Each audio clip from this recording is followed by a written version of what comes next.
practical time saver and a huge piece of that. Yeah, and Drew, to add on to that, that's where, we got to make sure an area is safe for us to come into from a power perspective, and we want to follow in from a comms perspective as well. We're getting the road clear. We're making sure it's safe from a power perspective. There's not live power lines on the ground, and we're following in to be able to access a cellular site at that time as well to do any type of recovery. I do want to go back to the comment of you've got a lot of rural power companies out there that we're dealing with.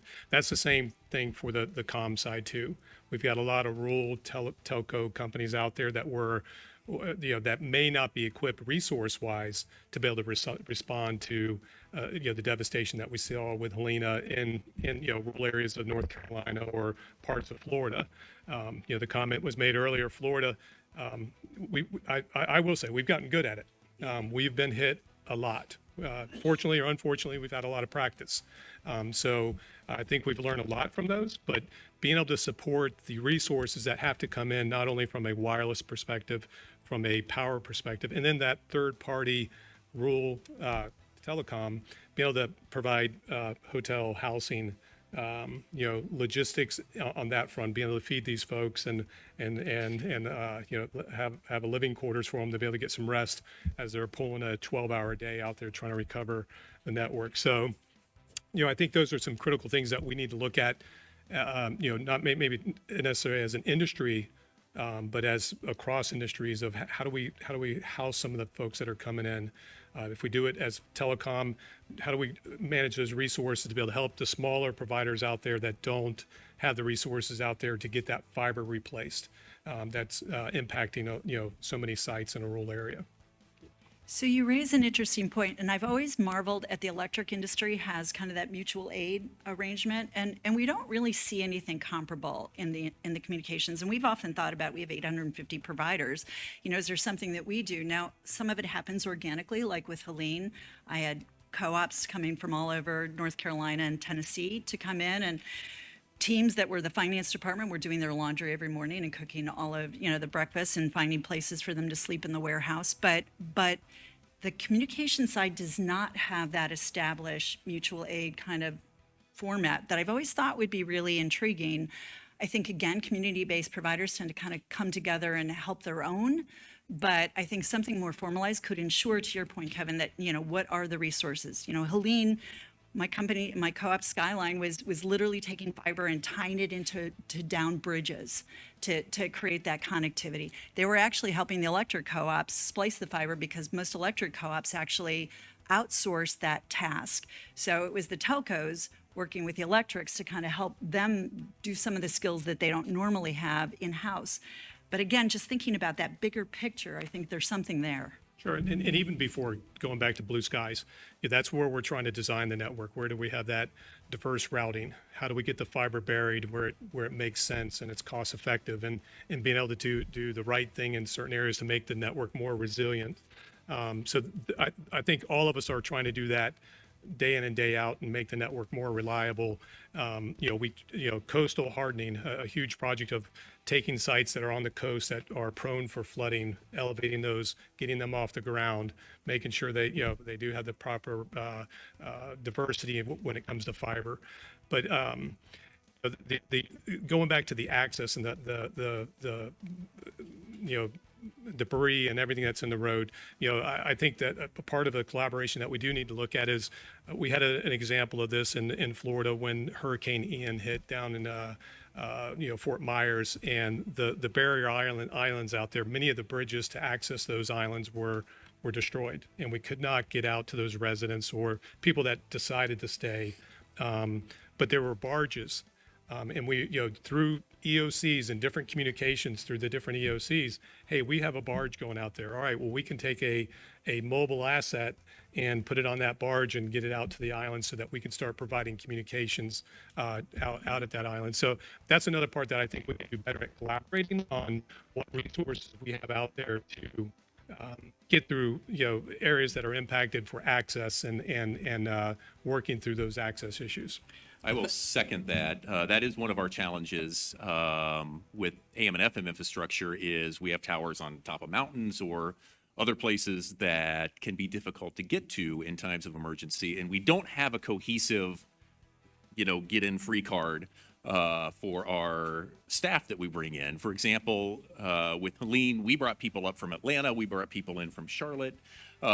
We certainly had our people within Asheville that had local contacts, but they were busy, running out and gathering the news or on the air or dealing with their houses. And so we're bringing in all of these extra people that are going out to fix the infrastructure. And so, we don't have that local connection as they come into town. And so one of the difficult things is, how do we get past this roadblock, or how do we get past, whatever the impediment is? So it would be nice to be able to coordinate on a system that's unified across, local municipalities and across states as well. So it doesn't matter if we're going to Florida or Louisiana or North Carolina. We have a way from our centralized disaster teams to get those people in where they need to go. And I can comment on that firsthand experience. I think there are those informal relationships in place. Maybe not formalized, but they are there. And I saw it firsthand in my office. We had T-Mobile, AT&T, FirstNet, Verizon, North Carolina Association of Broadcasters. We were there.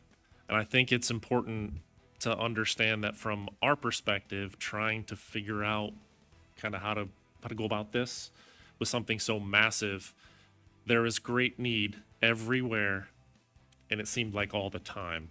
So I think to answer I guess address your concern, I think there's a point of time for which the execution of a plan, it needs that time to evolve. And I think the information flow in and out is important, which is why comms is so important. Because when there is no communications and there is no understanding of what the need is, you have to back up a little bit, try and put the operational picture together, and then in order to react appropriately. Because our challenge was we didn't want to misassign resources where they would be needed more to something that we could see and find. So, and I specifically remember talking to one of my teammates who we assigned fuel and access, Dale. He was with the Office of EMS, North Carolina OEMS. We said, Dale, if you see a tower with a blinking light on it on a mountaintop, your job is to get to it, keep it fueled, and keep it on the air, regardless of what it is. And that was the message we got out to our local emergency managers to say, we are coming. We are working it. We had helicopters. We had DOT, which was a representative in a different room. We're saying, these are our priorities. And I distinctly remember a conversation, I believe it was Blue Ridge Radio, I think, but saying, this is pretty much it. AM radio is the only thing that's on the air, and it is vital that we get to it and fuel it. So I think there are many informal things that happen everywhere during something as catastrophic as Helene. So, and I appreciate that. So one of the interesting things in Shirley's comment about mutual aid triggered it is one difference between comms and electric is a lot of us compete with each other, a lot of the companies, and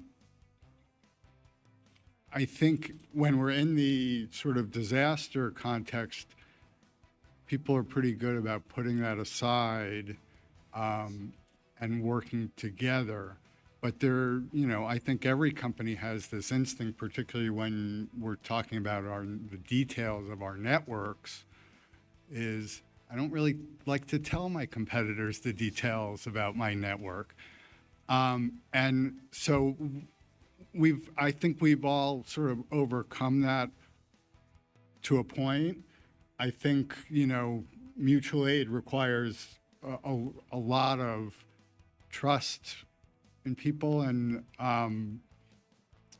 so I think there's more progress we can make, and it's the same with, we've heard from a few people, the importance of sort of sharing your priorities with everybody, and that's also companies don't necessarily talk about that with their competitors, but in the context, once you're sort of in this disaster context, if you want your network back, you have to tell people where the priorities are. They have to know where your facilities are. They have to know where your big customers are.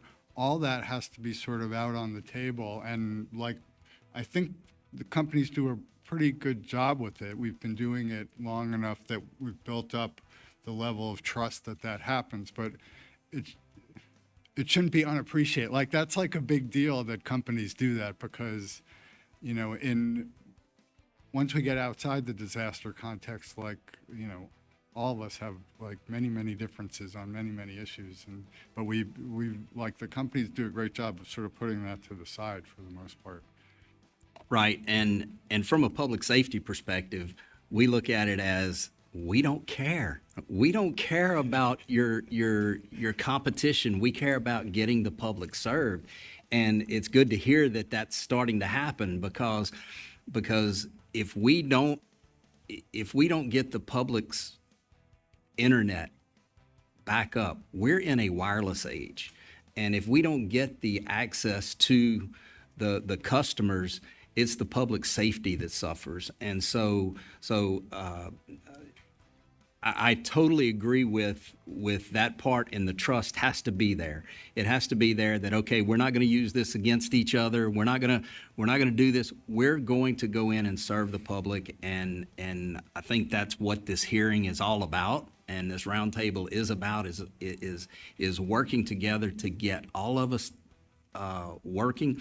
The local governments, back to the comment about the mutual aid, local governments, getting those local telcos into the EOCs, getting them to come introduce themselves and say, hey, look, we're here. Well, we know you're there, but who are you and how can we get a hold of you during those? We work every day with the local utilities. Fire happens, we've got to call the local utilities. Those guys know each other. It's the disasters that we don't actually have that relationship so often with the telcos, and it's good to hear that's building up. But you can also work with the local EOCs and the state EOCs to help with housing and shelter and finding a parking lot to set up a tent city in, or those kinds of things, or cooking. We can set up people with NGOs and faith-based organizations that we're just absolutely relying on during a disaster. Our whole community it's easy to fold in 200 people to feed every day when we've got those kinds of resources being done there. Yeah, I would echo Shirley's comments. You know, mutual aid, mutual assistance, critical piece of how we function. I mean, I think during one of the storms in Florida last season, something like 50,000, people from around the country, 40-something states. Duke put 16,000 alone on the field during that storm. So a huge effort. And even though we're not sharing polls with our munis and co-ops, there is some historic territoriality, right, in our industry as well. And I think we've come 180 from where we used to be in terms of partnering in those moments. There might not be sort of formalized agreements like with our IOU partners.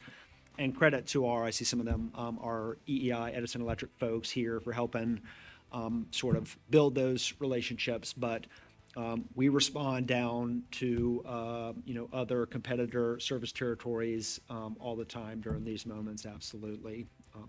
And from our telecom folks, you guys do share space on our polls. We can't tell sometimes when we go into these moments which is Comcast's line versus Verizon versus anyone else's line. Yeah. So I don't know a solution if there's some sort of color coding or something that could better help our teams be able to identify that, but that could be a takeaway of how we can more quickly get folks back online. Yeah, I just want to comment also. I think what information is shared can be defined. I think a lot of times, from my perspective, if I'm a state level disaster coordinator, especially in first responder communications, I don't necessarily need the information you think I do. I think a lot of times we get stuck in the weeds on what actually the information is. A lot of the times we may not even understand what it means. I think so. I know that I will be getting that disaster information reporting system from the FCC. I'm going to get that report in. So I'm going to have data in front of me. I need more when things aren't going our way. I need more of a thumbs up or a thumbs down, and I think we can work with that. So I think rather than getting wrapped around what actually the information is or seeing colors on a map. I think it's important that we just have that, are you okay? And no, we're not. So I think that is a great start. Just if we can get to that point of we're thumbs down in these areas, awesome. We can work with that from a planning perspective. We can work with that. That's good information. I would also like to throw out the other thing that we've been seeing when we look at all these storm disasters is that the more my folks are bearing fiber, the less recovery issues right now. I do have a co-op that serves that whole hill country area, and just pinged them this morning saying, I'm coming over here, what do you need? And they were like, we actually think we're okay. And so, you know, one of the things I hear from my folks is the less they can put on the poles, the better. The closer they can bring the electronics, you know, those who are getting rid of their coax, you know, the fewer electronics you have out in the field, and then more and more of these natural disasters, including these hurricanes. You know, I look at Rev down in Louisiana. You know, they've had some of those storms. Their plant down by the coast is all buried. So some of that recovery is not as catastrophic as we think. We have a disaster clearinghouse, and my team operates that as soon as a storm hits, wherever in the country my companies are impacted. I'm always, it's community needs as opposed to we need, you know, or sometimes it's generators because unless you chain them down, they get stolen. But, you know, which is actually an issue. But in terms of the plant, you know, other than Helene in Western North Carolina, which, you know, had the mountains and everything washing away and the mudslides, we're seeing that recovery. So technology choices as people go forward is also a really important one. I will second that. In the hurricanes we saw last year outside of Helene, but we've been bringing buried fiber into a lot of our tower sites for our AM and FM stations, and it performed remarkably well across Florida during the hurricanes last year. We had 100% uptime during the storm and immediately after at almost all of our sites where we had buried fiber coming into those facilities. So I will second that. It's been a huge improvement. And that's part of what we look, you know, from a Verizon perspective, we look at as well is how much of our fiber, and not only our fiber, but when we look for third-party fiber, how much is that buried? How much is it aerial? How much can we get that aerial buried so that we have that diversity or you know, hardening of that part of the network? But going back to the conversation of you know, how do the local comms work together, and you know, there's many examples of where I mentioned barrier islands before, and we've got fiber that's going out to that barrier island. Two of the companies may have had complete cuts on their fiber. The other company may not had any damage on their fiber, but they look for any open fiber that they may have or that they could, you know, resource out to, you know, anyone else that needs it to get their network back up. So there's that collaboration that does take place, and then we all, you know, separate our ways after we get everything recovered after that. But it's that I want to ensure that, you know, the commissioner that's happening out there, and we do a lot of that out and in the field on the front lines to get the network back up. Well, I think from a public safety perspective, echoing what you're saying is the buried fiber, we're seeing very little problems, and that's the resilience that we've got to see and the robustness of we talk about next generation 911. That's what we're looking at. We're needing resilient, robust, and redundant networks. And as long as they're buried, we're finding that they are much more robust and resilient rather than the aerial fibers. And let me just add on to that, just not from only from a fiber perspective, but we do approach this with a satellite perspective as well. So we don't get the same capacity as we need, but if we're trying to get just voice messaging or text messaging up, we're able to do that over a satellite communications. So depending on what area, how busy that site is, we always have that extra backup that we can go and try to deploy at a site to get something back up on the air. But that fiber is really, you know, having it buried is a different makes a difference in the recovery and how much we see getting damaged out there. Yeah, we still use satellite as well, especially, I keep referencing North Carolina, but it was such a unique situation for us last year, and probably for others. We still heavily use C-band, which came in clutch in delivering information during the height of the storm. And then we rapidly deployed out, in our case, Starlink, to immediately restore communications while a lot of the wired communications were down for that first 24, 36 hours. Yeah, so I can give you a statistic of what everyone was up against. There was over 1,700 miles of fiber optic cable lost or destroyed during Hurricane Helene, and the challenge is where it used to be, the rules and regulations were in place, the right of ways and things like that. When that was no longer the case, when where the fiber ran was now a river or the riverbed, that was a very unique challenge for all of our state emergency response team partners, and you have to be creative. Like you said, it's a very unique incident and event, hopefully something I never experience again in my career. But you have to be creative. You know, the commissioner mentioned the kayak, the telecom provider using a kayak to get fiber down the river. I remember we had discussions about loading fiber in a helicopter and dumping it off the side over a mountaintop because it would be easier. That was quickly, I was told quickly that was not a good idea. But that's the collaboration that happens at these command and control points.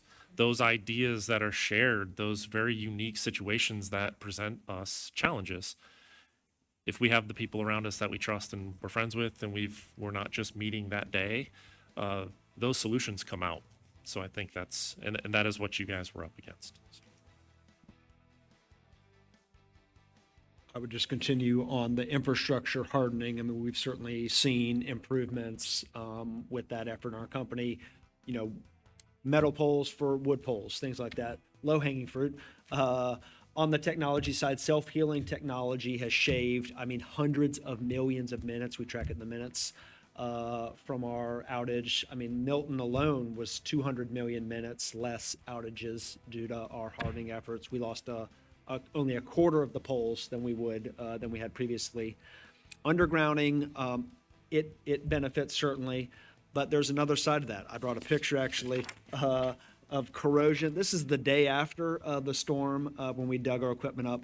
So it's not totally safe from storm surge, in particular, wind, rain, absolutely, but frontline communities where water gets into the ground, it can be harder to identify damage. So we've had some lessons learned even on undergrounding.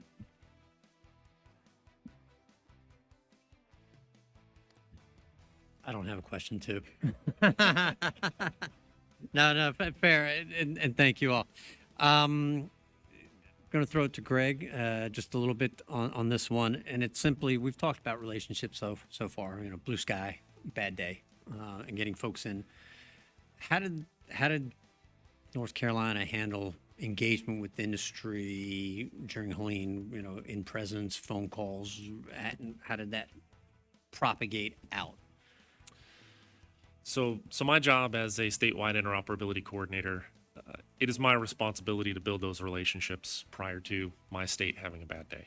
So that is baked in our DNA. Our SWICs, the men and women who are SWICs across the country and in territories that's our mission. Our mission is to form up a team and move out.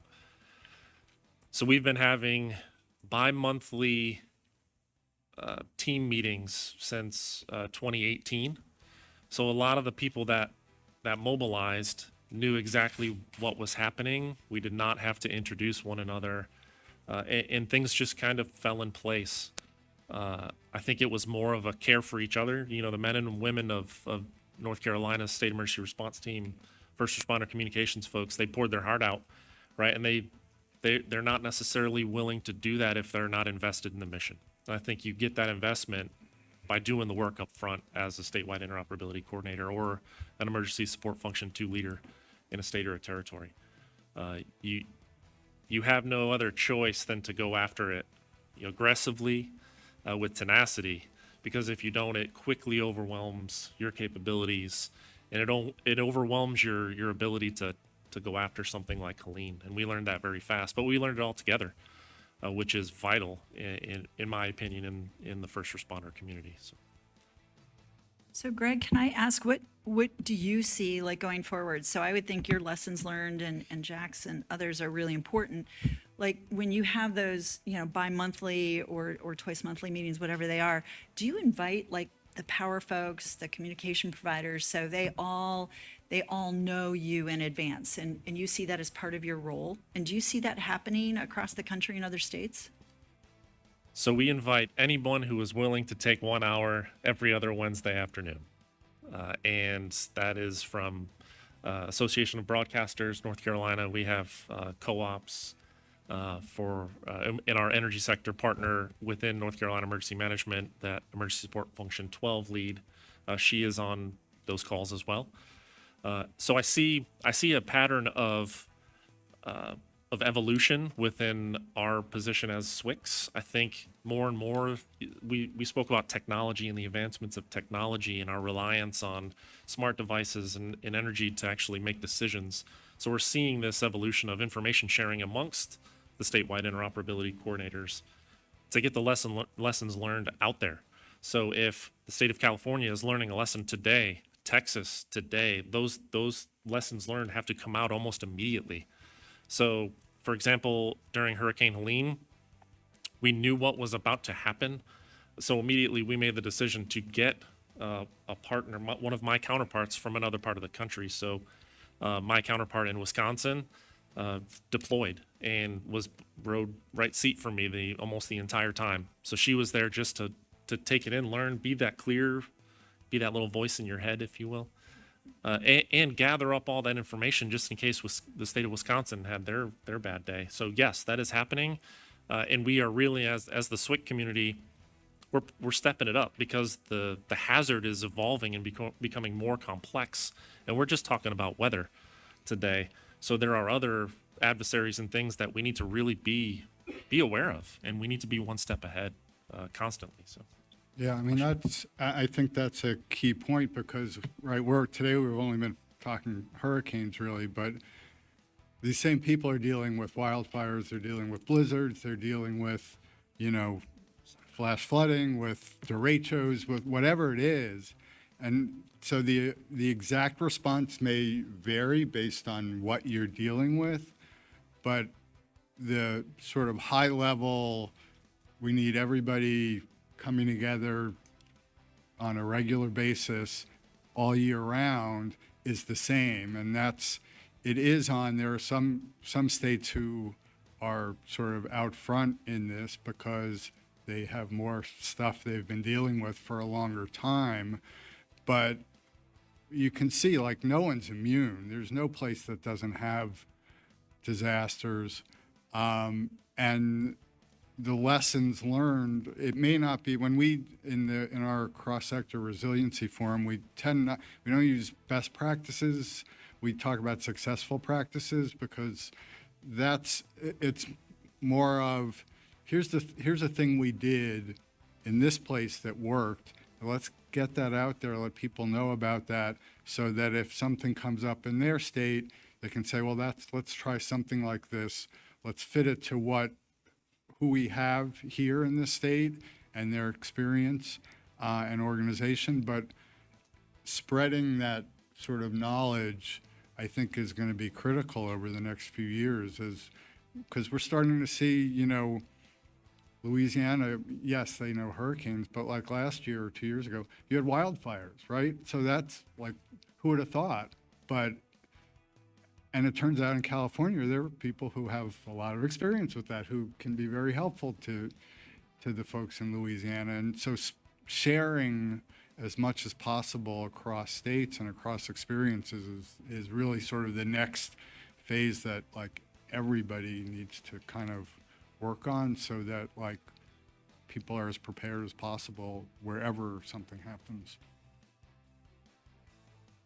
Yeah, I think we have to have that mindset that we are just one place at one time, and we need other people to help us. I know in Louisiana, one of the things that we do is we try to shadow, very much like what you said. We try to shadow each other and be that clear voice to the person going through the disaster, because we have to remember, these people are not just human robots. They are actually going through the disaster too, and that their families are. And so we have to look at that and go, how can they have that clear voice beside them to say, hey, don't forget this, or you're being personally invested in this decision. Stop and look at the data that we have and make the best judgment that you can, because we're not reinventing the wheel here. We're going through something someone else has probably gone through before. It may be the power company that is helping the 911 director that's saying, hey, you know, have you thought about this from your 911 center? And we're going, no, why would I think about that? Well, you know, that's very important for us in our business. And we look back and go, you know, I'm going to put that in my emergency plan from now on. So it's always constantly working and reading and constantly educating, but that intersectionality of our different disciplines, whether it's public, private, corporate, whatever it is, we're out there learning, and we need to work with each other. Even attend other conferences that we go to and talk with power companies or telcos about what's happening in our agencies, in your companies coming into our conference of public safety professionals. Yeah, I think storytelling is important in our business. I think a lot can be learned from storytelling, and good stories. And I think my counterpart in the Commonwealth of Virginia always starts off his meetings with a good story. So does anybody have any good stories out there? That's huge. I think just if you are approaching situations that aren't pleasant, I think starting that off with a positive approach is important. So. Thank you. I see we're coming up on time. I've got some notes about relationships and resilience. I'd like to give the panel an opportunity to kind of give us a takeaway or something that you'd like us to focus on as we go into hurricane season.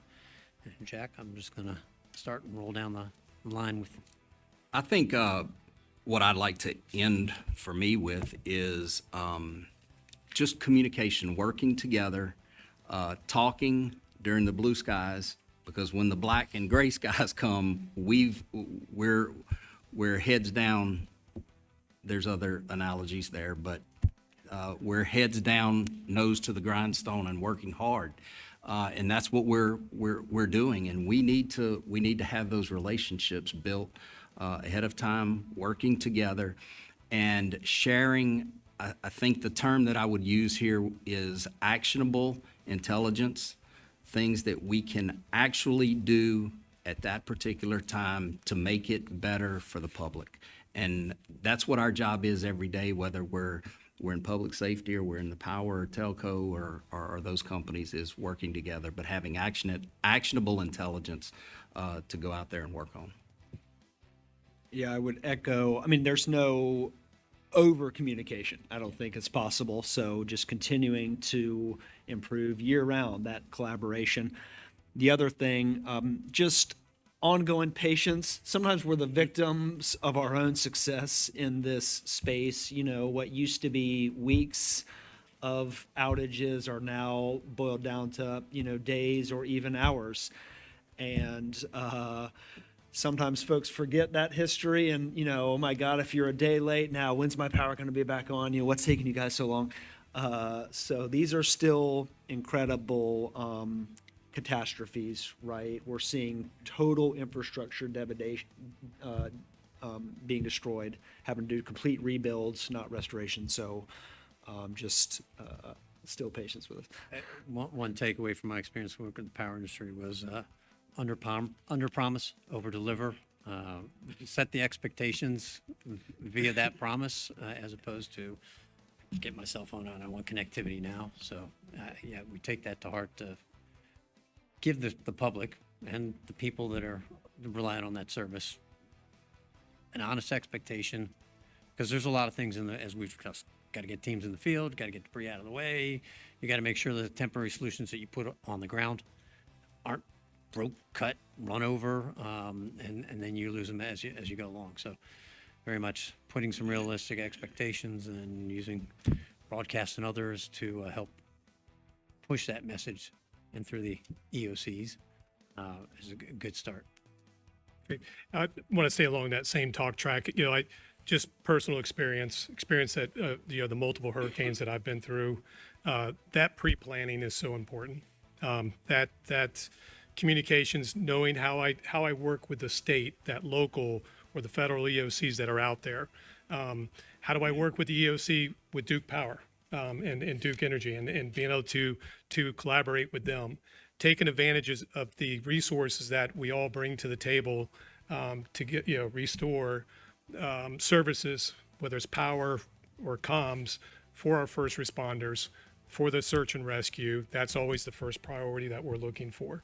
So the takeaway here is really, again, take advantage of that blue sky, get out there and have those drills or just quick meetings of who we're talking to. How do we collaborate together when we get into that gray sky situation, how we're going to work together. I think I would hope the takeaway for people who are watching this is to be impressed at sort of the complete agreement we have among, all these very different stakeholders who are all involved in dealing with these, terrible situations. And I think what, hopefully people are hearing is that every single sector is committed to working together, to getting facilities back up as quickly as possible, to making sure 911 calls go through, and that we've really got a game plan, that works, to work with local governments, to work with our counterparts. And, it may not always be perfect. We're dealing with really bad situations, but you've got professionals who are committed to this and doing a good job on it, and that you should feel good about how everyone is handling these situations. I just want to kind of echo, I'll go back to what we kind of led with, is that communications ecosystem. I think we need to start normalizing the topic of being without connectivity. That is a scary place to be. I think, but if we normalize that conversations within our families, our family units, just to say, well, if we're separated and we lose connectivity, what do we do? Kind of like the stop, drop, and roll or the exit drills in the home. We're taught those things at young ages. I think we should start normalizing that topic to say, we don't want it to happen, but it might. So if it does, this is what we should do as a family. Honored to be here. Thank you very much for the opportunity. Takeaway for me thinking about iHeart and really broadcasters as a whole is that our biggest thing is access and fuel. I think we go in knowing we really need to be self-sufficient for the first 48 to 72 hours. But after that, the bigger takeaway is how do we make sure that broadcasters are on a first name basis with Greg and others in our government partners, so that after that 72 hours, if we still need access and fuel, we have that lifeline to be able to help coordinate that and keep these radio stations on the air. And I also thank you all for this discussion. It's really important and timely. Drew, I have been known to bring cookies out to crews when they come. So trust me, I never take it for granted.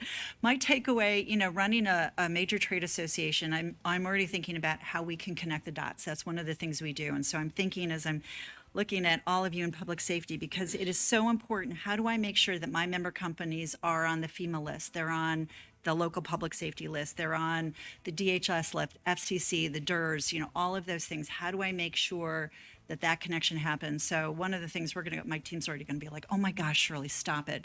But, going back and figuring out who are those intersection points in each state and what can we do to connect our folks now? Because it is blue sky today. So greatly appreciate all I've learned today. So thank you. I hope the audience and those online do take some heart in that we have a good baseline and foundation of interdependence from a variety of perspectives, different industries, different levels of government, different disciplines within the communications sector, and that we'll work hard to foster that further as we go into the hurricane season. With that, I'll turn it over to the moderator. I'd like to thank our panelists and go into a 10-minute break. Okay. You're an astounding group of folks, and we're so grateful that you could be here to bring your experience to the conversation. I think we're only going to do a 5-minute break, but if anyone needs to use the bathroom, exit to the left or right, and we'll come back with panel 2 in about 5 minutes. Thanks.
electric power sector and increasingly cross-sector.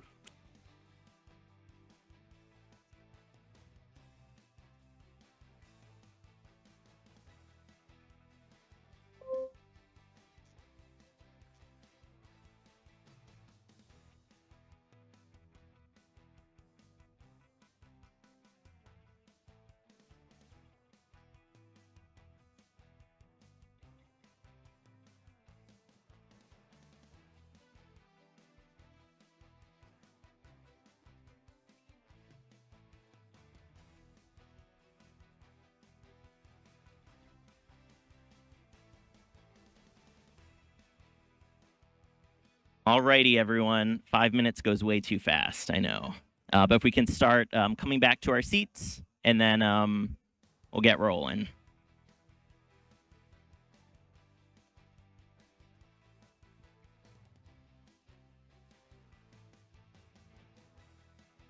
All right, welcome back, everyone. So it's time for our second panel today, which is called Current Government, Intra-Industry, and Cross-Industry Partnerships. Panel 2 will be moderated by Leon Kenworthy, who's the chief of the Public Safety and Homeland Security Bureau's Cybersecurity and Communications Reliability Division. I'll turn it over to Leon. Good morning. Thanks, Josh. As Josh said, my name is Leon Kenworthy. I'm chief of the Cybersecurity and Communications Reliability Division here at the FCC. And I'm excited for another exciting panel discussion. So in panel 1, we talked a little bit about preparing for and restoring after hurricanes from a power and communication sector collaboration standpoint. And in this panel, we're going to do a little bit of a deeper dive into what that collaboration and those partnerships look like in terms of intersector collaboration between the power and communication sectors, but also within industry and between industry and state, local, and federal government agencies.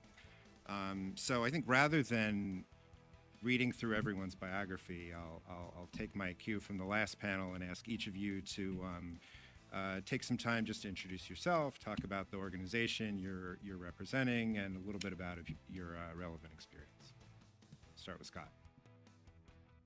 My last name starts with double A, so I'm used to going first. So, hey, good morning, everybody. As Leon mentioned, Scott Aronson. I am the Senior Vice President for Energy Security and Industry Operations at the Edison Electric Institute. EEI was mentioned in the last panel in a positive light, which I always appreciate. But EEI is a trade association representing all of the nation's investor-owned electric companies. So I think as folks know, the electric power sector is broken down. We have investor-owned electric companies that EEI represents. We have municipal systems, and we have cooperative systems, as well as independent power generators and our Canadian partners. It is a North American grid, and we are heavily interconnected internationally in that regard. My background and a little bit about how I come at this particular set of issues, in addition to helping to lead security and preparedness issues for EEI, I also serve as part of the Secretariat for the Electricity Subsector Coordinating Council, or ESCC. And again, this isn't just EEI's members, but also the cooperatives, the municipals, and all of the different entities that have something to do with helping to keep electricity operational. The other thing I like to say, and I'll sort of pull on this thread as we talk throughout the morning, we're critical infrastructure, and that's not just a fun label we like to put on things. We are critical to national security. We are critical to the health and safety of the communities that our companies serve. And so we have common cause to work together as the electric power sector and increasingly cross-sector, certainly with telecom, but others as well. If you think about electricity, we're sort of thought of as this apex industry. Everybody relies on us. If we don't have telecommunications, we can't operate. If we don't have water, we can't generate steam and cool our systems. If we don't have transportation and pipelines, we can't move fuel. If we don't have financial services, we don't have access to capital markets, we can't trade our product. So there are a lot of ways to impact the electric power sector short of attacking the electric power sector. I use the word attack pretty purposefully. Yes, we are talking about storm preparation and all that sort of parade of horribles that was listed in the last panel. But we're also not just talking about acts of God, but also acts of war. critical infrastructure is a target for our adversaries. They want to hold the United States at risk at a time of their choosing. And so we have to be prepared for acts of war, acts of God, to be able to respond and recover and not just stop every bad thing from happening, but be resilient when they do. So that's the approach and sort of perspective that EEI and I bring to today's conversation. Good morning. I'm Chris Anderson. I'm the Principal Advisor for National Security and Emergency Preparedness at Lumen Technologies, a major wireline provider here in the U.S. I'm also kind of wearing a second hat here on the panel. I serve as the industry elected chair for the Communications ISAC, which is within, it's not really a cross-industry partnership, but within the communications industry, it's really kind of the fundamental national level partnership for communication providers in the area of preparedness and incident response. My approach to this, I think, is shaped. I've been kind of in this game for 25 years or so, and that's come across through. I worked earlier in my career at the predecessor agency for what's now CISA, where Victor works today, in the Office of Infrastructure Protection. So I sort of started with a very broad perspective on what all of critical infrastructure is, how it's interconnected, and the best ways to make those systems resilient from a disaster preparedness and a national security perspective. I actually spent a little bit of time here at the Commission as well, focused on emergency management during my time here. So that's where I really began to hone in and see from a communications perspective, both the things, I guess to Scott's point, the things on which communications relies in order to continue to operate, and the things which rely upon communications and that web of interconnectedness. And then during my time at Lumen, again, it's like Scott, like you already said everything that needed to be said. My role there really does combine the disaster preparedness, so the emergency preparedness piece of my title focused on disasters and wildfires and hurricanes and floods, but also the national security piece. So thinking about, certainly a Cat 5 hurricane coming ashore is a bad day, but what does a nationwide really bad day look like? How can we prepare for that today? How can we be prepared to respond to it tomorrow? So look forward to the discussion with my fellow panelists, and Victor, over to you. Thank you, Victor Valentine Davis. As Chris mentioned, with CISA. Within CISA, I am the Associate Director for Preparedness, also the Deputy Assistant Director for Emergency Communications within CISA. I have the ESF2, or Emergency Support Function 2 portfolio, which is communications. I also have the ESF14 cross-sector function, and oversee and have the privilege of being the government chair of the comms ISAC. I oversee the National Center for Telecommunications Coordination, or NCC, which serves as the comms ISAC, which is it is the industry government joint center that has the responsibility and lead for the initiation and restoration of comms, both during and after incidents and or disasters.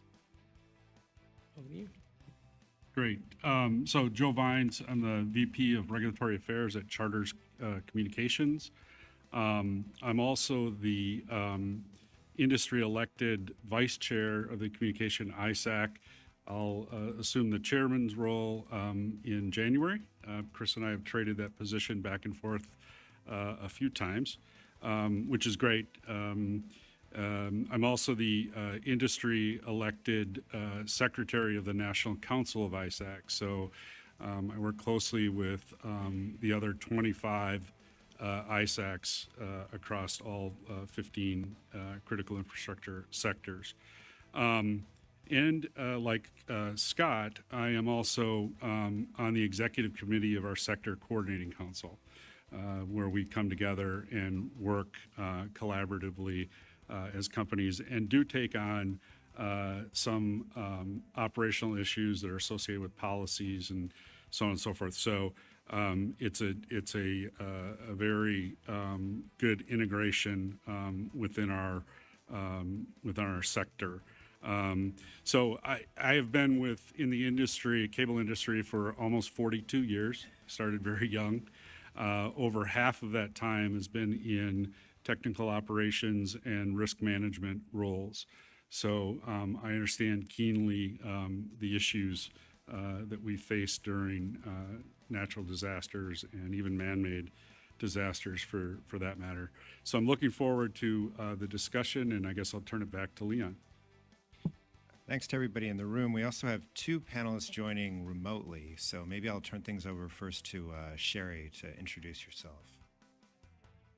Yes, thank you. I'm Sherry Morgan. I'm the Joint Use Support Manager at Alabama Power Company. We serve 1.4 to 1.5 million electric service customers. In my joint use role, I deal with pole attachments and working with any of the communication companies that access our poles. I also serve as the Southern Company Joint Use Committee Chairman, so I work with my counterparts at Alabama Power and Mississippi Power. I've got approximately 32 years of experience with Alabama Power Company in operations, in getting power out to the customers, restoring service in storms, and you know, everyone at the power company has their day job and then they have their storm job. So I look forward to engaging in this committee. Thank you for having us. Thanks, Sherry. Tom, do you want to introduce yourself? Yeah, thank you so much. My name is Tom Beddix. I'm our Director of Network Operations with Southern Link Wireless. Southern Link's a wholly owned subsidiary of Southern Company. So Sherry with Alabama Power is part of our, I guess, a sister company of ours. We run the LTE wireless network for Southern Company. One of the things we did with the build out of our network was kind of have resiliency, reliability, and security kind of baked in from the beginning when we built our network. So things like having redundant data centers or packet cores. We've got backup generation that lasts 7 days, at least 7 days at all of our cell sites, or over 99% of our cell sites in our territory. We've got redundant communications, whether that be a microwave link or fiber connectivity to get the communications from the cell sites back to our data centers. And then things like farm animals, which we call farm animals, those are our mobile assets. So even though we have a lot of redundancy and availability built into our network, we mentioned Hurricane Helene and Hurricane Michael in the previous panel.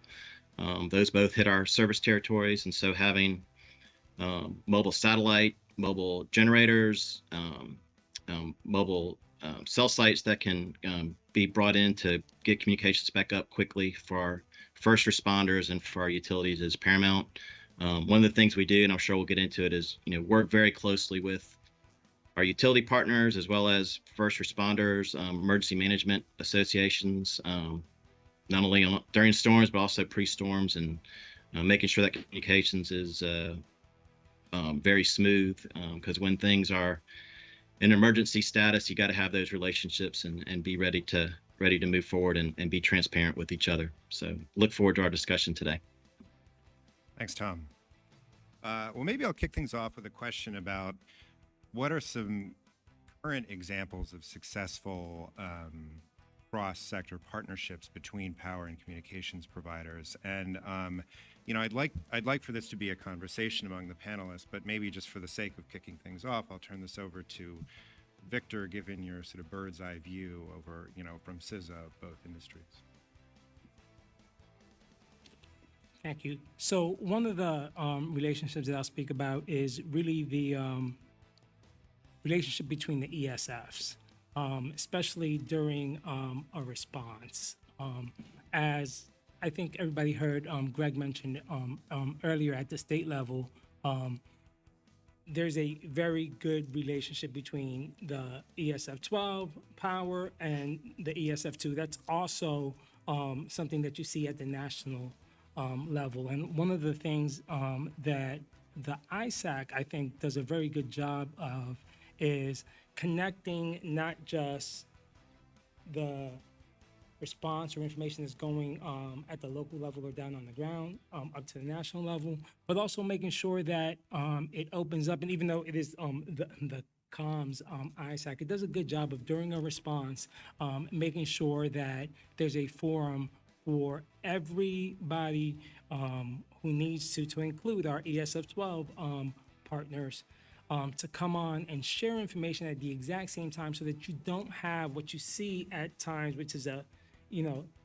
wide disconnect at the national level from what you see on the ground. We try, and we saw during the wildfires last year that, what works best is to have, everyone, to include folks at the national level at the same time sharing the same information on the same call, so that when you hear it, it's the same and everybody understands exactly what the situation is, where the need is, and that information doesn't have to then be repeated again and again and again, as you sometimes see during response. So I think the relationship between those ESFs in the response is one of the key relationships that I think is very successful and works very well. There are other tri-sector and power resiliency and comm sector relationships that I will let Chris and Joe speak to. But I think from a government industry perspective, the ESF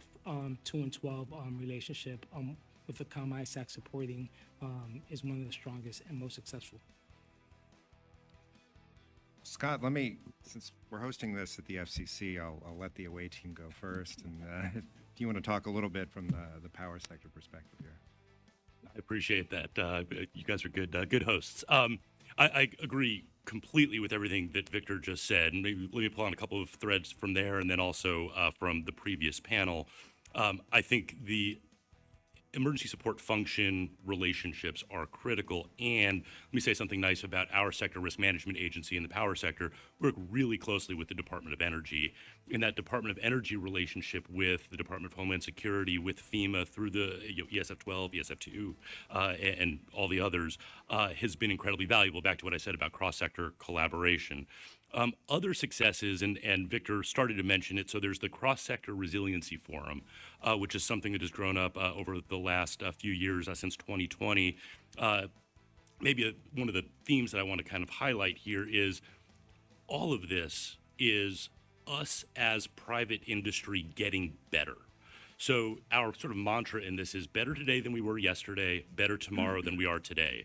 If you think about mutual assistance in the electric power sector, it actually started as bilateral agreements in the 1880s between Edison illuminating companies. And then it sort of evolved to a more regional approach. And then after 2012, Superstorm Sandy created this need to be a little bit more national in scope as well.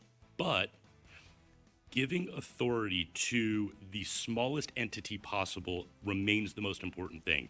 So things like the Cross-Sector Resiliency Forum, which bring together folks like Chris and Joe and me and our respective teams, are invaluable so that we're not getting to know each other in the middle of an incident, but highlighting the value of coordination and partnership at the Emergency Operations Center in communities and counties at the state level where the real work is done is part of what we try to do here. So folks here in DC have this sort of feeling that we have the solutions to all of the problems. We don't.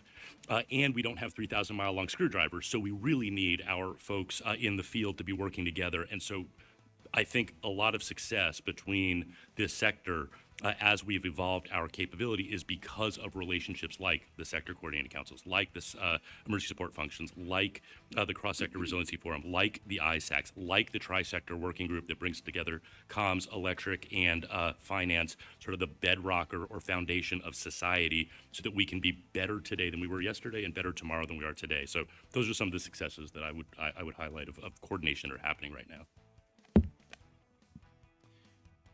Chris, you want to? I'd like to dive in with sort of a couple of additional thoughts about partnership. One is that I keep stealing Scott's points, but he said, that's not the one solution. I think it's important to stress that there is no one solution to the relationship problem. And if there were, you wouldn't want that either, because what you need are a set of mutually reinforcing partnerships and relationships, because when things go bump in the night, the person who was your golden go-to contact might have had their house burned down, or might not be there, or they might be taking care of their family, or whatever. So you need to have kind of this interlocking mesh of relationships. And a couple that I would highlight that we haven't discussed already. The first one is simply a bilateral company-to-company relationship. We are each other's suppliers, we are each other's customers, and that relationship is actually really important because that gives you a chance to talk with your provider and really drill down on what sites are important to you. Where do you need redundant comms? Where do you need two sources of power that feed off different substations and exit out different sides of the building? And so I think that's kind of a building block and shouldn't be overlooked. The other kind of almost in the opposite direction thing that I wanted to stress, Scott brought it up, of course, is the trisector. So communications, energy, and financial services have long had an informal partnership where we would work together, particularly comms and energy in the disaster response perspective, bringing in finance in sort of the broader resiliency perspective. But that has grown into a very functional set of relationships. So we have an established structure and playbook with templates and everything so that if we feel the need to get that group together at sort of a national strategic priority setting level, we know exactly how to do that. We drill it at least once a quarter. We actually had one a couple of weeks ago, fortuitously timed, just as things were on the rising tension scope in the Middle East. So it gave us all a chance to kind of say, what are you seeing? What are you seeing? And so we have that, we practice it, and we use it. And that relationship has grown in all kinds of interesting ways organically. We have gotten together the three sectors to do cyber defense exercises, hands-on keyboard, actual attack and defend red team versus blue team exercises as the three sectors.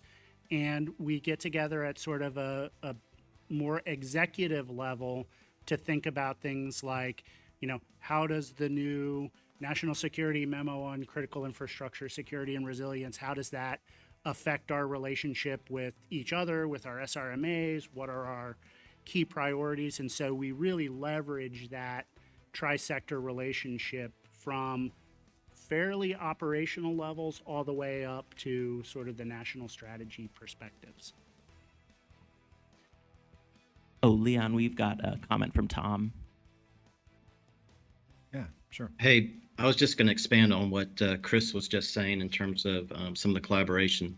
But one of the things that we found very successful is being in person in the emergency management centers when there is a disaster.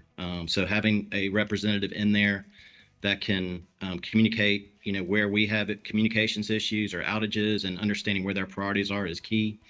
But it goes beyond that. It's not just being there during storms. It's also kind of what was already been hit on is doing tabletop exercises on blue sky days and forming those relationships so that, you really do understand ahead of time, hey, here's where our staging area is going to be if this happens, or here's some critical infrastructure we have, let's make sure we've got, redundant coverage for this area. So kind of understanding sensitive areas ahead of time and collaborating with tabletop exercises and then being in person in the storm centers. So both emergency management, like the Georgia EMA, we were in that storm center during Hurricane Helene, kind of understanding their priorities and getting, the communications working for them was paramount. Same thing with Georgia Power during Hurricane Helene, having representatives in that storm center, being able to communicate, here's the priorities, here's where we need to go next, and just making sure we're working safely and collaborating together. It's been really successful for us. Thanks. And I think maybe we'll go to Joe and then finish up on this question with Sherry. Great, thank you. So a couple of examples of what I think are highly effective partnerships. And I'm going to look over at my friend Scott and talk a little bit about Central Hudson Power Company. And I always bring this one up when we're talking to our friends at EEI and elsewhere. They hold specific calls with all of their telecom partners during significant events as recently as the 4th of July. They had all the telecom partners. They have district managers that actually host calls, and they collaborate one-on-one. They do exercises. We're hearing that as a recurring theme as well. So I want to just throw that out there as a best practice. I'm also going to compliment our friends in North Carolina, Mr. Hauser. Very effective. The fact that you welcome everyone into the dialogue and the discussion is hugely important. It wasn't too long ago when emergency operation centers did not think about cable companies, for example, and the importance of backhaul fiber and other things that the cable companies contribute to. So hugely important to make sure that you have everybody at the table. And I actually told Greg that I was going to do this. I have a prop. So this is my ID from a few years ago that gets me into the state EOC in North Carolina. And he was right when he says State Emergency Response Team, the CERT team. Industry is actually a member of the team with the government partner. So I just want to say that's a best practice. It'd be great if more communities kind of adopted your approach, Greg. And then finally, one other use case or example. I have a biweekly call. The cable industry has a biweekly call with EEI, Edison Electric Institute. And we collaborate on how to improve communication back and forth. We welcome the other communication companies, so Lumen quite often joins us as well. And then annually, we invite the power companies to come to our annual Society of Cable Telecommunication Engineers Expo, Technology Expo, and where we come together in person. So in September, we're going to do that here in DC. Last year we did it in Atlanta, and I remember meeting Sherry at least there, if not in prior years as well. So very, very important work that we do. And then the electric sector reciprocates. So, we work closely with the Electricity ISAC on their grid exercise. We work with DOE on their ClearPath exercise. And then, of course, the National Response Exercise, which is hosted at the Edison Electric Institute every year. So we appreciate being invited. We're going to show up. We're going to work with you. And things will only get better if we keep communicating. And I'm echoing that from the first panel as well. Thanks. Thanks, Joe. Sherry? Yes, I just wanted to kind of plug in here as well on the collaboration piece. The Cross-Sector Resiliency Forum has been a huge connector between us, the utilities, and the cable companies and other telecommunications companies. And that's maintained by EEI. And that's an excellent way to find those people in the heat of the battle when you haven't done your blue sky day, but we would prefer to have those connections in advance so we know when the phone rings who it is. But one of the benefits there is, at least on the Southern Company side, if you're trying to find someone at Georgia Power and you can't find that person in the middle of a storm or in an event, it's also got the roll-up connections to the other opcos so that ultimately one of us is there. Just to the point that was made earlier, the person you normally call may not be there because they have their own emergency that day. So the Cross-Sector Resiliency Forum is an excellent spot to start for those connections, and it's been very successful. If I could maybe pull on a thread from something you mentioned, Chris, when it comes to bilateral relationships on the ground between utilities and communications providers, what do those relationships look like in practice? Are they memorialized in a formal written agreement or memorandum of understanding? Or are they less formal? What sort of issues do those relationships and those agreements address before you head into an emergency, whether it's sharing of resources, whether it's prioritizing restoration, those sorts of issues? So I imagine my fellow panelists will want to weigh in on this one too. I mean, I think there's really subtly two parts to your question, right? There's the question of in the bilateral relationship as I laid it out, which is we provide communication services to company A and company A provides power services to us. And those, like any other commercial relationship, are going to have contracts with service level agreements and those sorts of things. But then the relationship that builds around that is really important. So it's learning things like, this is a silly example, but being able to speak each other's languages in a way that cuts through a lot of the BS during a response, right? It's, we learned that one of the things we need to be able to do is say, you know, we're having a power outage at this facility and here's our meter number, because that's what our power provider wants to know. And now they know when they call us, it's, we're having a problem with these circuits and here's the circuit ID, or here's our automated ticket number, as opposed to, you know, fumbling around and giving a street address and now you have to try to do a reverse lookup and, well, wait a minute, we have 17 meters assigned to that street. Like, so it becomes, so there's that component of the bilateral relationship. There's also the sort of more open, we're both operating, serving other customers in the same area that's been struck by a disaster. And that one is a little bit more free flowing, and it depends on the nature of the disaster, the nature of the area, the nature of the providers involved. Are they big? Are they small? Are they co-ops? Are they big investor owned? So I think that's something that really varies.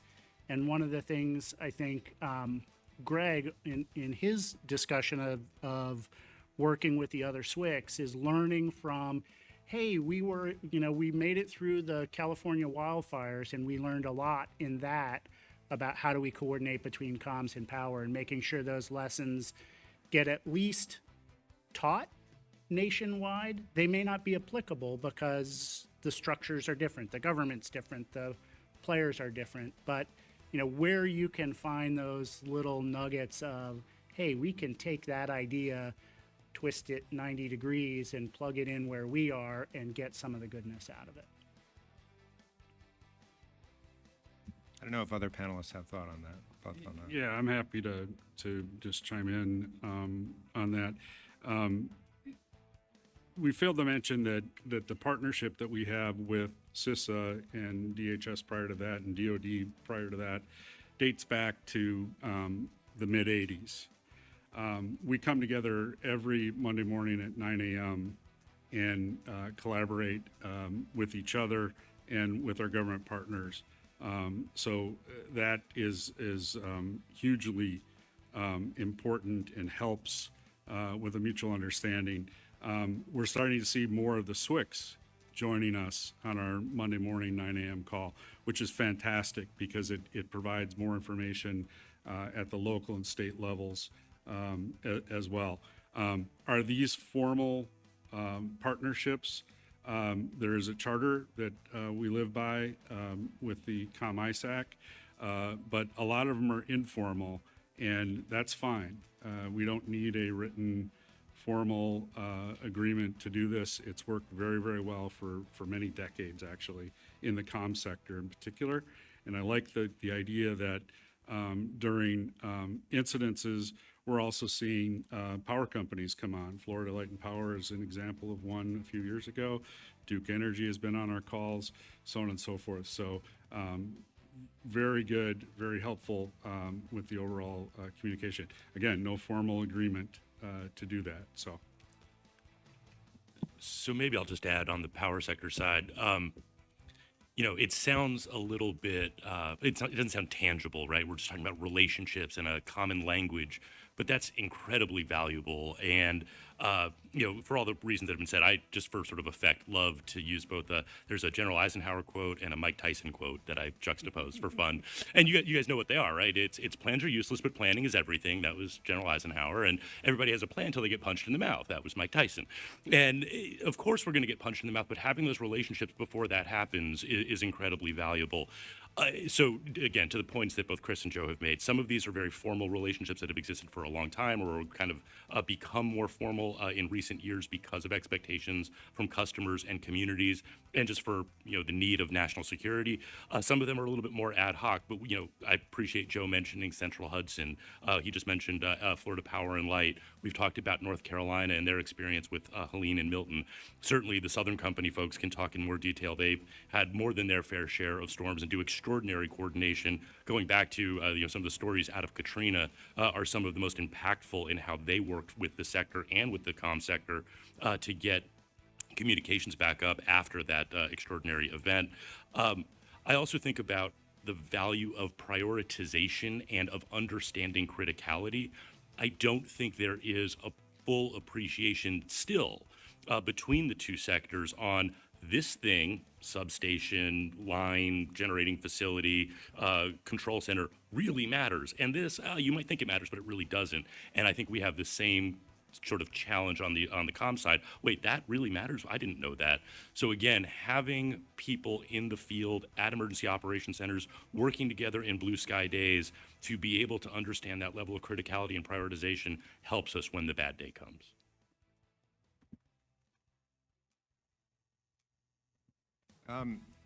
One of the issues that was raised in the first panel is that within both of these sectors, you have, really big utility companies, that are providing service across a number of states. You have the same thing in the communication sector, right? You have the nationwide wireless providers, large cable companies, but then you have a lot of really small providers. And I wondered, maybe Sherry, if you could talk a little bit about, from the perspective of an electric utility, what is your experience in working with the bigger communications providers, but also the smaller companies, and helping understand what they need, and also that they can prioritize restoring communications service for you if that's affected by a disaster? One of the best things you can do is talk before the storm and identify those data centers, critical connections for you guys in the communications world. Someone made the point earlier, there's that brick building in the middle of town that nobody thinks anything happens, but it's essential to all the 911 stuff.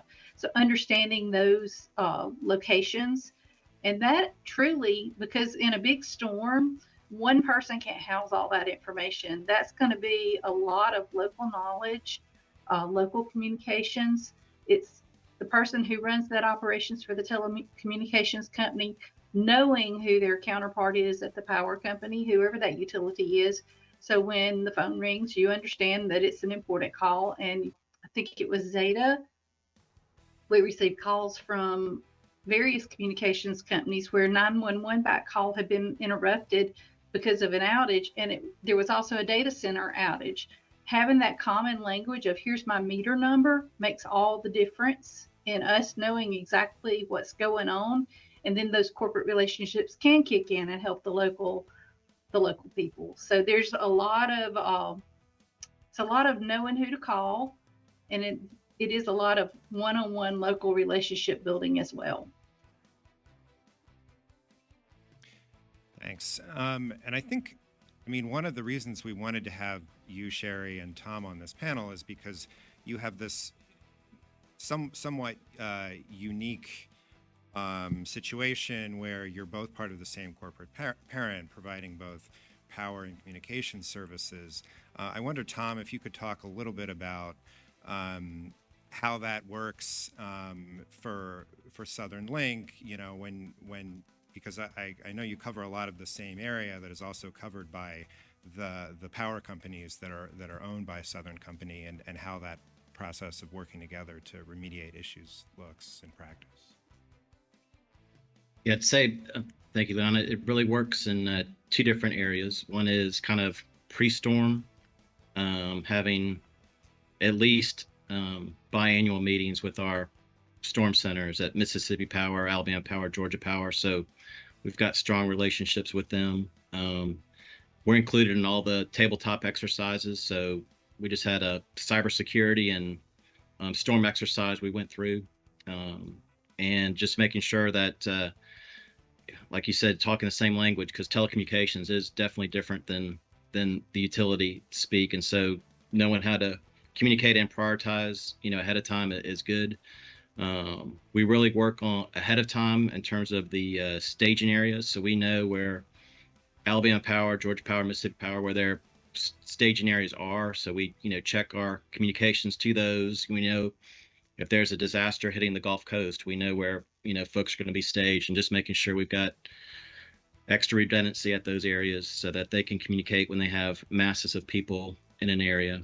And then during the storm, let me just say this: when we know there's a storm coming, we provide our utility partners updates. So, hey, here's what we're doing to prepare for the storm, and kind of knowing where they're staging their folks, and we'll pre-stage our mobile assets, like I mentioned, our mobile generators, our mobile cell sites, our mobile satellite, making sure we're ready to respond, especially where they're going to be, and then after the storm hits, being transparent in terms of, here's where our trouble areas are. Here's where we've got some issues, and, understanding their priorities of, hey, we really need, communications at this substation for safety reasons and for criticality. And, we prioritize those, as well as with our emergency management partners. The critical areas, understanding where those are for them and getting that communications up as quickly as possible is key for us. I say, in general, we've just got a utility mindset when it comes to storm response. So it's work safely, number one, but also, we're going to work 24/7, getting things back up and running as quickly as possible. And I guess just being transparent and communicating the priorities, understanding those has been key for us and being successful with that. And I'll just chime back in on what Tom's saying. Every time we have a storm event, we have telecommunications in the room with us, and our operations centers that are monitoring power issues are monitoring through telecommunications. So we see the importance and acknowledge the importance of all the things telecom being up and running, whether it's internal Southern Link or external with other telecommunications providers. Without that, we can't restore effectively. We can't operate resiliency type switching schemes. So we rely heavily on the communications part of the equation. To the point made earlier, we're your customer, you're our customer. So that is key, and we're watching that all the time, and we're testing things on a routine basis, on a daily basis. So we've been talking a lot about collaboration between the power and communication sectors. I wonder, and maybe I'll pose this question first to Joe, about what collaboration within sectors looks like. And, among communications providers before, during, and after a hurricane, whether it's sharing of equipment and fuel, in the case of wireless providers, roaming during disaster agreements, those sorts of practices. How does that look in the communications sector? First of all, I'm not the expert on roaming, so I'm not going to go there. I'll leave that to my wireless carrier colleagues. However, we, as I mentioned a few minutes ago, we meet every Monday morning at 9 a.m. And more specifically, the network service providers of the ComISAC meet separately from our government partners every Monday morning at 10 a.m. So we're highly collaborative. We work closely with one another. As Chris indicated, or someone indicated earlier, we're each other's customers. The nation doesn't work without all of us in terms of communication. So with the wireline companies doing backhaul for the mobile wireless carriers, the nationwide carriers, to them providing obviously services to our folks. So we're in constant communication with each other. I would say the largest 7 ISPs have regular communication and participate in tabletop exercises with the government and with each other on a fairly regular basis. So we learn a lot from one another, and we know what to expect during a major incident. And one thing that occurred to me when I was listening to the panel one is resiliency is in our DNA. It's in the DNA of Charter. It's in the DNA of Lumen, of AT&T, Verizon, T-Mobile, so on and so forth. It has to be, because in order for us to maintain the networks, we have to make sure that we're out there and we're working closely with one another to make sure that we get everything back up and running as soon as possible.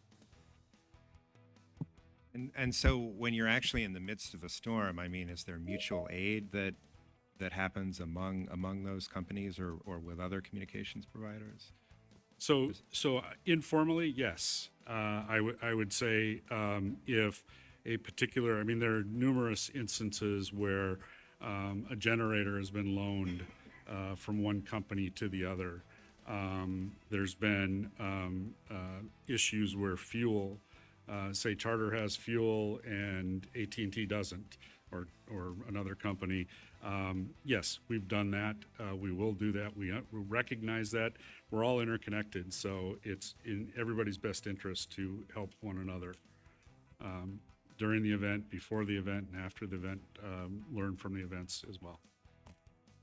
I don't know, Scott, if you want to talk about intra-sector collaboration in the power sector. Sure. I'll do it as quickly as I can. I'll say it this way. So each segment of the sector, the investor owns, the municipals, the cooperatives have their own mutual assistance networks, but we increasingly work together to make sure that we are supporting the communities that are without power. Maybe the best way to talk about the coordination that happens is to talk about some of the storms. You all have seen, Helene and Milton has been talked about a lot this morning. 50,000 workers from all across North America, 41 states and the District of Columbia, plus Canada, descended on the affected area to restore power. One of the ways that I simplify talking about our culture of mutual assistance is, and this really does oversimplify it, so you have to access the impacted area. That's sometimes easier said than done. You have to assess the damage, and then you get thousands of people to help restore power, and that is fixing transmission lines, fixing distribution lines, fixing anything else that might have gone wrong, and working with customers in the field, or working with critical customers in the field to make sure that we are starting with life-saving work, first responders, hospitals, things like that, getting to life-sustaining, things like grocery stores and other critical functions in the community, and then ultimately life-sustaining, or life-supporting rather, where we're just kind of getting to back to regular life. But like I said, what I just said in maybe a minute, depending on the severity of the damage, can take hours or it can take days. The other thing that I think is important to talk about is not just the unity of effort, all of the people that are coming to restore power from all across North America, but also that unity of message. And the reason I mention message, it's not reputational, it's to be able to communicate to customers. There's a really big difference between a 2-hour outage, a 2-day outage, and a 2-week outage. And so helping people understand what to expect. You would be surprised at how resilient the American people are as long as they know what to do. If they think it's going to be a 2-day outage, but it ultimately lasts a week, they're going to be angry. But if it's a 2-day outage and it lasts 18 hours, well, they felt really good about that because they were ready to deal with being without power for 2 days. The power got back on more quickly. Life is returning to normal. It may not be comfortable. It may not be ideal, but those basic life-saving, life-supporting, life-sustaining activities are being supported. So anyway, it's a culture of mutual assistance that has evolved over the last 140 years. It continues to evolve because expectations and needs evolve, but that's sort of how the electric power sector approaches mutual assistance and storm response in particular. So we're coming up on the end of our time. So I think maybe what we'll do is just sort of go around the panel and if each of you could just share your thoughts in response to a fairly broad question, which is what advice do you have for communications providers, utilities, other stakeholders that are looking to create and grow, maybe some of the stakeholders that aren't as active in some of these cross-sector CISA-led, other, state and local emergency management-led groups, how can they get involved, and what can they do to make sure that they're well positioned for the next hurricane? And maybe I'll start with Sherry and then Tom, and then we can wrap up with the folks here in the room. Yeah, thank you. I would say the one thing that I would advise any communications company or other utility that owns some kind of fiber is make sure your equipment is well labeled and well marked at all pole locations possible, because if we don't know who it is, it's going to be overlooked as unimportant. There was a lot of finger pointing during Michael on who caused what outage and why and when. It doesn't really matter at this point, but going forward, what you can do is make sure your cables are clearly marked, and that's true for a small company or a huge company. Knowing who it is allows someone in the field, no matter what background they are, why they're there, to understand the importance of what it is, and that it's active, it's important, and it doesn't need to be damaged or broken, because it could be 911 equipment that is out. The other thing I would encourage is talk to those people before the event. I mean, we've talked about it all day long. Blue sky days are the days to be talking about what's important and why it's important and who to contact when it's out. Thank you, everybody. Thanks, Sherry. Hey, thank you. I guess just a few words of advice. One would be, and we've kind of hit on it, is, number one, it takes effort to build the relationships with utilities and emergency management offices. I mean, that, being a part of tabletop exercises with them, forming relationships, takes effort. And, I know at least with myself, we've got our own day jobs. And so it does take a lot of extra effort to get those relationships and keep them. The other thing is that, just communicating during disasters is a recipe for maybe mistakes and not being as timely. So, making sure that you're communicating timely. And last thing is having formal roles in your emergency response plan. I know everybody's got formal roles for that, but having that include, who's going to be at the local utility office during a storm, who's going to be at the Emergency Management Association, having those roles and backups defined. And so to include that, not just your normal emergency response plan, but also communications with your partners is key. So I guess those are my 3 words of advice. Thanks. Joe, you want to start? Great. So I guess I have 3 things as well. You talked about the smaller providers and how they can be engaged.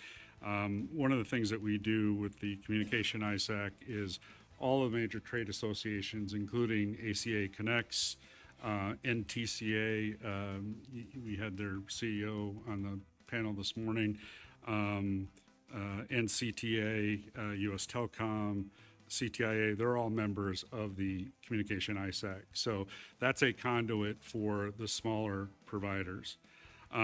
Secondly, in terms of advice I would give is make sure that your operational folks within the power companies and the comms companies are developing relationships at the street level, because that will be hugely, to Scott's point earlier, DC does not have all the right ideas or all the answers, and they don't have the screwdriver that gets down to the end.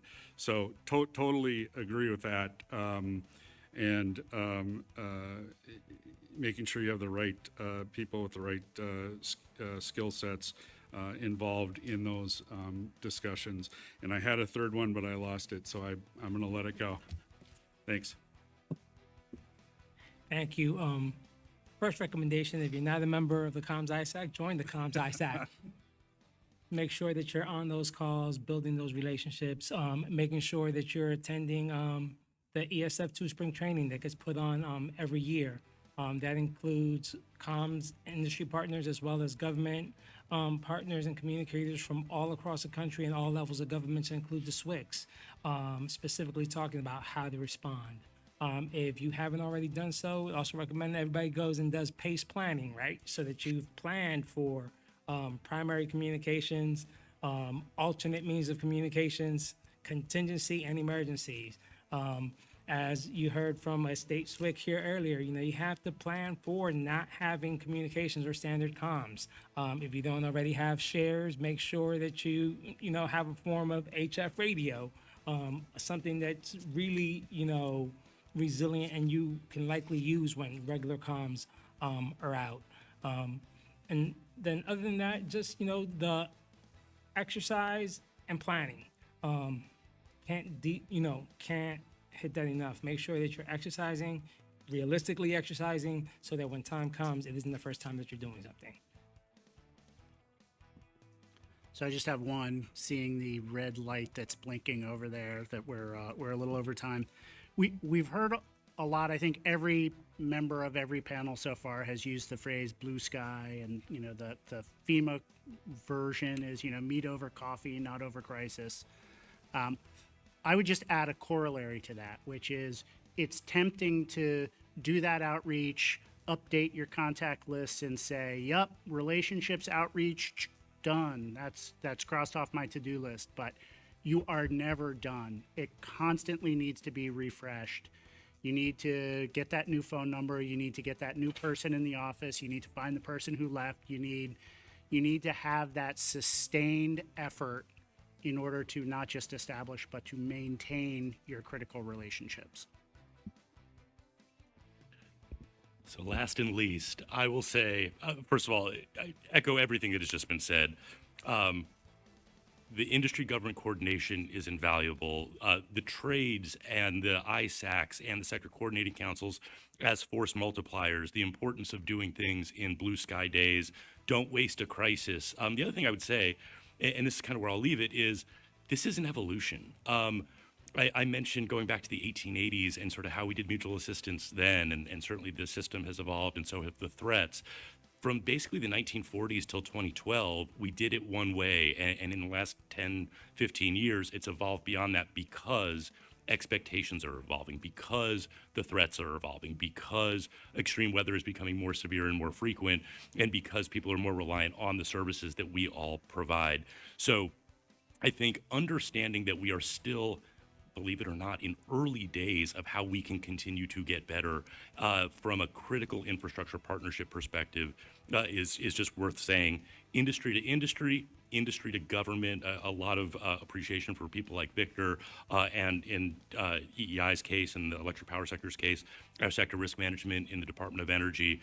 We can't do this without government. They knock down barriers when bad days come. So getting involved in those industry partnerships, industry government partnerships, and if you're too small or you don't think you're important enough, certainly working through your trade associations, can't emphasize that enough. And then the last thing I'd say, and I would be remiss if I didn't thank the FCC both for putting this on today and highlighting the value of these partnerships and helping solidify them even further than they have been, but also for granting EEI's petition recently on using text messages for demand response. Again, the ability to communicate with our customers so they know what to expect when these more challenging days arise. This goes to how valuable these partnerships, both, again, industry, and industry government can be. So thank you. Thanks. Well, Joe? I'm sorry, can I have one alibi? So I did remember the third one, and I think it's important.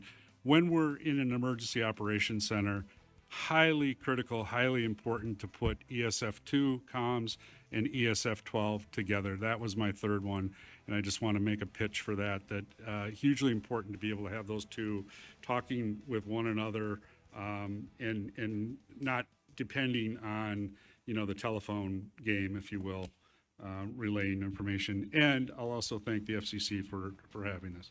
It's been very informative. And just to foot stomp something that Joe just said, I love the sector coordinating councils. I love what we were able to do here in DC. Nothing trumps coordination at the EOC level, period.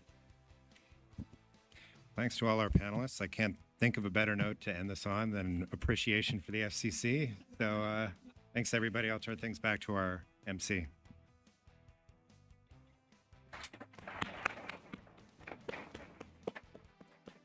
Thanks, Leon, and our panel two panelists. I think we'll take another quick break if everyone will come back at around 12:10, and we'll keep it rolling. Thanks. 12:20.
All right, everyone, it is that time again.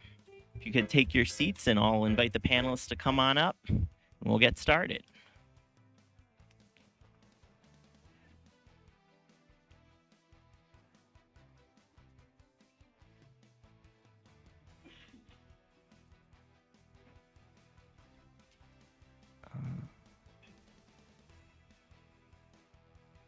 Awesome.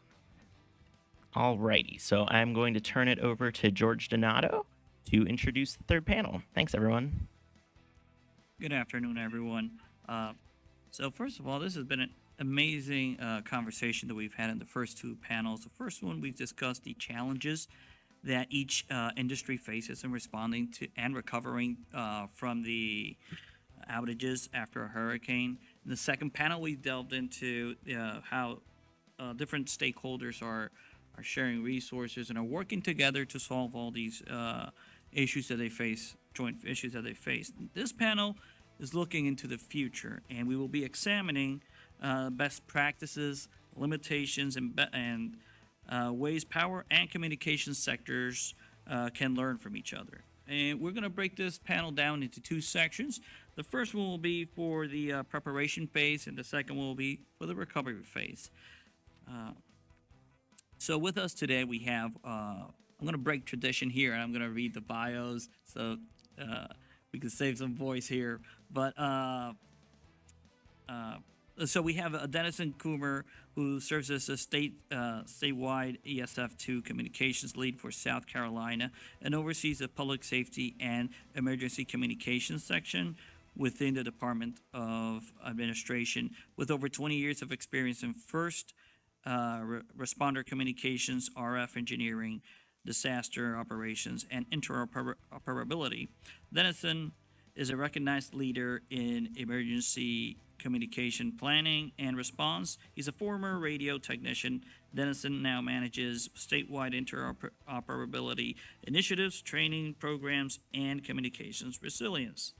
We have here Pat Hart, who is the Senior Director for Resilience Programs at the American Public Power Association, which represents community-owned electric utilities in 49 states and Puerto Rico. He's responsible for leading the safety, mutual aid, and risk management programs that support the association's 1,400 member utilities.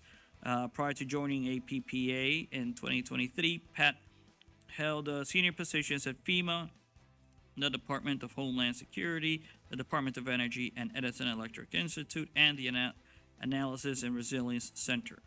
We also have here Nicole Hutnett, who is the primary lead for the T-Mobile Emergency Response Program with more than 27 years of experience in the industry. In her role as a national advisor and ESF2 lead, Nicole has provided critical support on behalf of T-Mobile during a broad range of significant events, including responses to natural disasters, such as the 2025 Southern California wildfires, the 2024 Hurricane Helene, and 2023 Maui wildfires.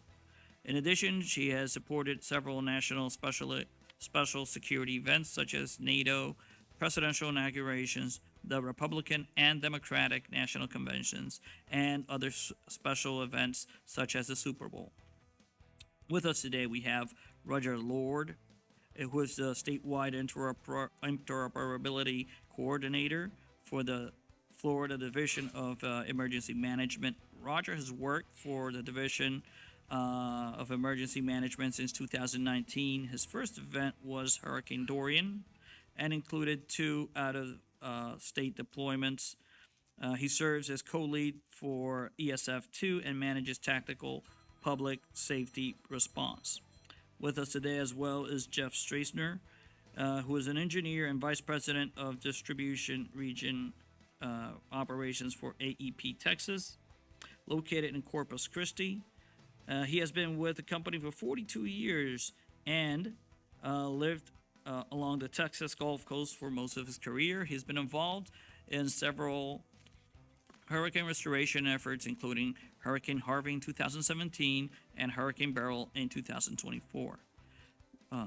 Jeff McKnight currently serves as the Assistant Vice President of Network Services at AT&T, where he leads a dedicated team responsible for over 30% of the network, spanning wireless, wireline, and network disaster recovery.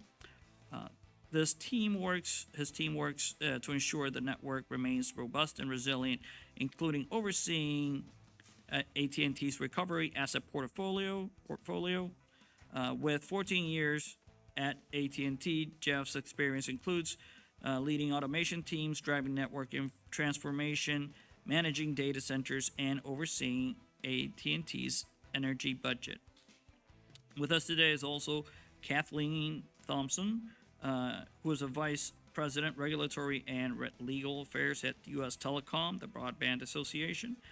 In this role, Kathleen advocates for members on public safety, network resiliency, accessibility, and customer and consumer protection. Kathleen has also served as a Deputy Director of the NG 911 Institute, working with Congressional Next Gen 911 Caucus to promote the deployment of advanced and and effective 911 services throughout the nation.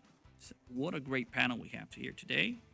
And I'm going to direct my first question. There's so many questions I want to ask, but I'm going to direct my first one to Patrick, Nicole, both Jeffs, and Kathleen. We're going to have Patrick start. So, what specific preparation-related best practices should communication providers and electric utilities adopt to complement one another's preparedness efforts? Thanks, George. And before I answer that, I just want to say thank you to George, the whole FCC team, for the opportunity to participate today. We've talked a lot about in the other panels about partnership. Events like this really exemplifies that. So we do appreciate the partnership here and the opportunity to participate. One of the good things about going last in the third panel is that a lot of this has already been talked about, but we'll try to add a few more details here along the way. But it is, again, the blue sky, black sky situation, right? Working with your utilities to let them know where critical infrastructure is so they can build it into their restoration plans. Typically what utilities do, and I know Jeff can get into a little more detail on this, in those blue sky situations, they are developing their restoration plans.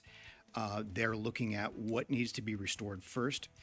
So that when an incident occurs, they have do their damage assessments. They overlay those damage assessments onto those restoration plans, identify which priority facilities are damaged or in those areas that have been affected, and they work to restore power to those facilities first. So the first thing I would say is just don't assume that they understand, as was already mentioned in other panels, that they understand where those facilities are. So work with them during those blue skies days, participate in tabletop exercises, other exercises that both industries hold, and then use those relationships in the black sky days. Coordinate in the EOC, as was already mentioned in other panels. The most effective way to do this is at the local level. So coordinate hand in hand that restoration effort so you can follow on once the poles are up. Can put your infrastructure on those poles as well, but doing that in a coordinated, step-by-step fashion, aligned at that EOC is, to me, a best practice that should be followed. But I'll pause there and turn it over. Yeah, thank you.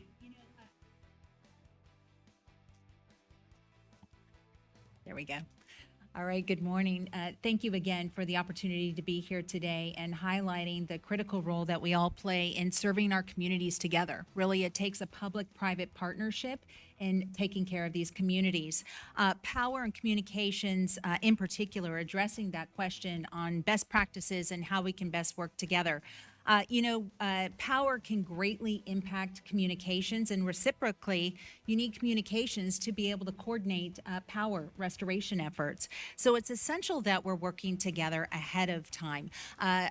Joe, one of our industry partners, I heard him talk about sharing information ahead of the storm, not just addresses, but actually down to the circuits. When we're looking at switches and other areas that can impact an entire region, there could be an A and a B side. It's not just an address. It's actually sharing all of those details, working together ahead of time. Reciprocally, again, understanding and knowing that power plays a critical role in supporting our communities. So from a communications perspective, we need to be prepared to prioritize power during these events as well, understanding where those laydown yards are, where those substations yards are, so that as we are doing our network disaster recovery, we can surgically prioritize those locations supporting critical infrastructure in addition to our public safety and our communities. From a gray sky perspective, when that actual event happens, making sure that we are in those EOCs together, shoulder to shoulder, working together, sharing that information. Patrick, you shared during one of our initial discussions how important it is to actually be sitting there together, looking at those maps in person to understand where you are laying down poles today so that we can identify where that fiber is to help minimize some of those impacts to fiber during that restoration process. Following the Durrett show in Houston last year, where over 1 million were without power. Following Hurricane Beryl, where 2.78 million were without power at its peak. It was so important that, again, we were sitting shoulder to shoulder with those power providers, with ESF 12, working directly with CenterPoint to understand those priorities together. And then now we're exercising together. Just having recently attended their exercise, their full-scale exercise, and being integrated into that. These emergency operations centers can really help foster that role in bringing ESF 2 and 12 together. In addition to understanding where you're working and operating, I think it's also important to know what your plan is for the day so that we can prioritize our fueling missions.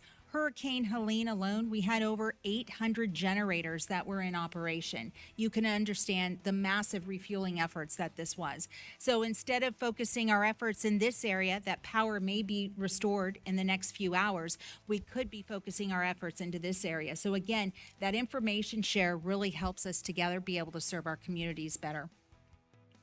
Jeff McKnight. Yeah, I would say the best practices from black sky days are what benefits you in blue sky days, right? So it's learning what you've learned from those events and proactively enabling your folks to go solve those problems before the next black sky event. What worked well, what didn't, right? And then making the connections, making those processes better with those power companies or whoever we're working with to ensure that the next time we go into that area, that's a solid relationship if it was an area where we struggled that particular time. I'd also say we're talking about storm prep, but there's also proactive and reactive storms, right? Hurricane, we can work 7, 8, 10 days before and start working with power companies, working with the local EOCs, but it's the reactive ones where you really benefit from those relationships that you build during those blue sky days. And we're talking about tornadoes and whatnot. Wildfires in California, tornadoes, ice storms in Michigan. You know, storm season is not just hurricane season for us anymore. It's 365 days a year. There's always an event going on that's impacting a local community somewhere. That's a really good point. Jeff Strassner? Yeah, so from an operations standpoint, for me, it's important to know what it is and where it is that I need to fix. And so identifying those ahead of time, that critical infrastructure. We learned in Texas in 2021 during Winter Storm Uri that power was interrupted to a number of gas pipeline compressor stations that stopped the flow of gas to the generating plants. Same thing can happen on a communication standpoint. We don't want to be the cause of interrupting communications because we've evolved over my 42 years of career with going from pushing paper to using our phones. Everything's done electronically. You know, and at the end of the day, we got to win the communication war when it comes to service restoration. And I don't mean, you know, getting Netflix back up so I can stream Peaky Blinders. I'm talking about being able to communicate within my team, within the local community, within our state and federal. So getting that story out ahead of time, getting a complete story, like Scott said earlier, letting folks know, is this a 2-hour storm, 2-day storm, or 2-week storm? And I'll challenge that we probably can't get by with any more 2-week storms. You know, this is a society of immediate gratification. They want response now, and they want return to normal life as soon as possible. So we need to learn from that. We need to win the communication storm. We need to get battle. We need to get the infrastructure back in place so we can communicate. And Kathleen? Hi, everybody. I want to echo everyone's thanks to the FCC and Chairman Carr for having the roundtable and having all of us here today. I wanted to talk a little bit about some of the lighter lift things that I think have a great benefit without too much work going into it. And as part of my role at U.S. Telecom, I'm on the Cross-Sector Resiliency Forum leadership team, and there's a few things that we do. One is the local contact information. I know that's come up on the other panels, but we really try to make sure that we are regularly sending out the spreadsheet to as many people as we can and then getting those updates back. So you're not relying on people to actively tell you that someone has changed jobs. You send it out and then they note, like, this was reviewed on this day. So keeping that updated just proactively is a huge thing. And then similarly, the Cross-Sector Resiliency Forum meets at a standard, there's a standard schedule that we meet regardless of what has happened. And we talk about successful practices. I think Steve mentioned that on the first panel. And having those kind of just regular, almost administrative things in place can help you a lot when disaster actually happens. So I'll debrief and stop there. So let me have a follow-up question. I'm going to direct these to Nicole Hudnett and to Jeff McKnight, but invite anyone who wants to join in as well to do so. Are